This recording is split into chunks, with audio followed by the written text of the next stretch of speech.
গুরুদেবের চরণে আমার অনন্ত কোটি ভক্তি শ্রদ্ধে প্রণাম। সকল শিবানন্দ ভক্তবৃন্দের চরণে আমার কোটি কোটি প্রণাম। দেখলো জগৎ বুঝলো না হে, দুর্ভাগ্য তাই। দেখলো জগৎ চিনল না রে, এমন ভাগ্য হয়। দেখলো জগৎ সকাল হলো ভোর 3টায়। দেখলো জগৎ খাদ্য তার অতি সাধারণ, তেল মশলা নুন ছাড়া কি করে সে খায়। দেখলো জগৎ নাই তার লোভ লালসার লেশ, সামনেখানে রসগোল্লা ফিরেও না সে চায়। বেশভূষা তার অতি সাধা, চেনা তাকে দায়। দেখলো জগৎ দিন কাটে তার জীবের সেবায়। দেখলো জগৎ ধন দান উৎসব দেশের বিভিন্ন প্রান্তরে। দেখলো জগৎ ভালোবাসার পূর্ণ এক হৃদয়। দেখা মিলে শাসনেরও যদি অনেক ত্রুটি হয়। দেখলো জগৎ কত অপরাধের ক্ষমাও মিলে যায়। দেখলো জগৎ সর্বদা জপ চলে তার জগৎ মঙ্গল চিন্তায়। দেখলো জগৎ সামনেখানে সুন্দর এক পথ, পথের শেষে দাঁড়িয়ে আছে সবার জন্য তাই। আর এক লীলামৃত, এবার আর এক নতুন লীলামৃতে। লীলামৃতের অপার কৃপা, লীলা তার অপার। তার লীলা বলে শেষ করা যায় না, বোঝানোও যায় না। আমার মতো অতি সাধারণ মানুষকে সে যে কত কৃপা করেছে, তার সব কৃপা কি বলে বোঝানো যায়? বলে বোঝানো যায় না। দাদুকে আমি আমার বিয়ের পর থেকে দেখছি, কিন্তু তার সঙ্গ করার সৌভাগ্য আমার খুব কম হয়েছে।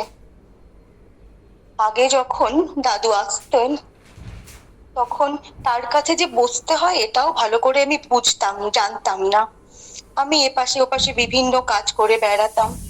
তারপর কাজের ফাঁকে যখন একটু সময় পেতাম তখন হয়তো ভক্তদের মধ্যে গিয়ে বসতাম, কত ভক্তের মুখে দাদুর লীলামৃত শুনতাম।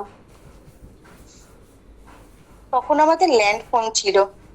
দাদু ছোট্ট রাধারানী মানে অঞ্জু তখন ওই ল্যান্ড ফোনে কীর্তন করে আমাদের শোনাতো। আমরা ফোনেই দাদু ওকে ফোন করতো, ও ফোনে গান গাইতো, আমরা সেই ফোনেই গান শুনতাম।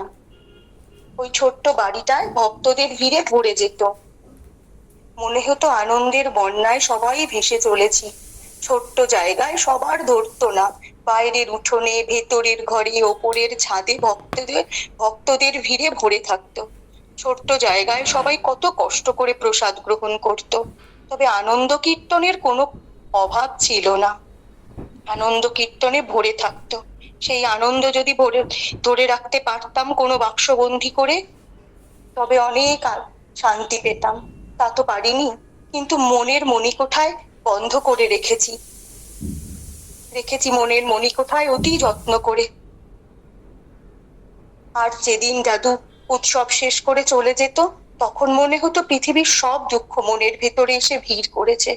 দাদুর গাড়ির সামনে চোখ ভর্তি জল নিয়ে হাত জোর করে যখন দাঁড়াতাম তখন দাদু হাতটা তুলে বলতো আমি আবার আসবো।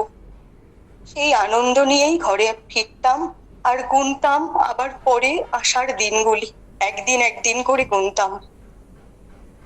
ঘরে যা কিছু কাজ করতাম সব দাদুর কথা চিন্তা করে, ঘর পরিষ্কার করা যা করতাম, ভালো রান্না যদি কোনোদিন হতো এটা তাহলে দাদু আসলে করবো, এভাবেই দিন কাটতে।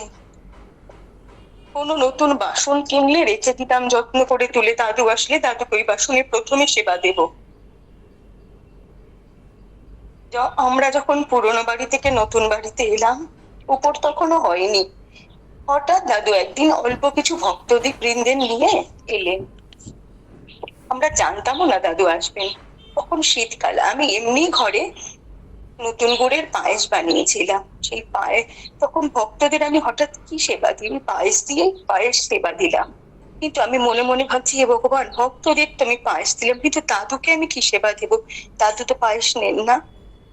তখন মামুনি মাসি দেখি রান্নাঘরের সামনে এসে বলে পাপা দাদু পায়েস দে।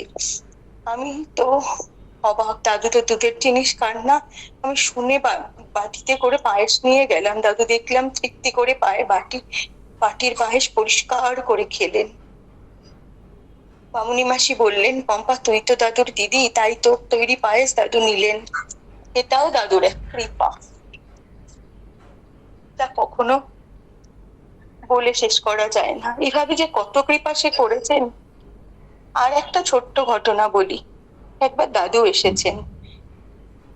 এবার দাদু দিন পাঁচেক মতো ছিলেন। আমাদের ওপরের সামনের বারান্দা একটা তুলসী গাছের টব আছে।